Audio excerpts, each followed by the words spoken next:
এই আমি যখন ব্যাক করি তখন গিয়ে কত 100 মিটার যখন ফিরে তখনই কি ফোন করে ডিজিটালি ঘটনা জানাই।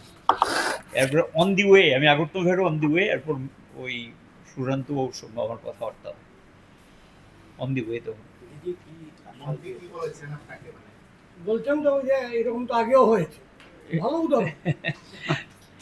আগেও হয়েছে, আগে যে যদি আগে একটা কথা বলা আছে না যে তুমি অদম তাই বলি আমি উত্তম হইব না কেন, কিন্তু ওনাদের স্ট্র্যাটেজি যে হচ্ছে তুমি অদম তাই আমি আরো নরদম, আমি আরো নরদম।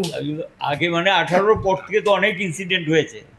আর বামের আমলে হয়েছে যেটা আপনি বলছেন, বামের আমলে তখন আপনি এখানে প্র্যাকটিক্যালি জানেনই না কিছু, এই জায়গার মাটি, এই জায়গার লোকজন কিছু চিনেন না, জানেনও না অনেকটা। তাই কাজেই আমি বলেছি যে এরা যারা করছে এগুলি আপনি ভালো করেই চিনেন, এরা আপনার প্রশ্রয় পুষ্ট, আমি এই শব্দটা বলেছি।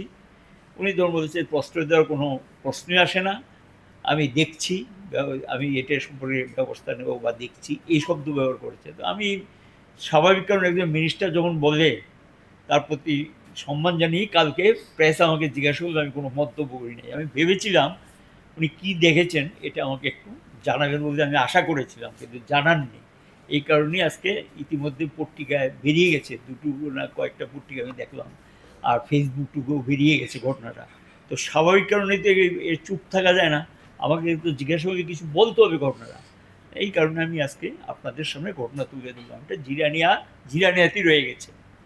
জিরানিয়ার মানে এই 18 পরে জিরানিয়াতে যা চলছে, এই কথাগুলো যে বারবার বিভিন্ন দিক থেকে আসছে, এবং এটা কালকের ঘটনা আবারও প্রমাণ করলো ওই জায়গাতেই রয়ে গেছে, তার কোনো পরিবর্তন হচ্ছে না। এখানে এই দায়িত্ব তো এখানকার যারা নির্বাচিত প্রতিনিধি এড়াতে পারেন না, এই দায়িত্ব তো তাদের কম বেশি বহন করতে হবে।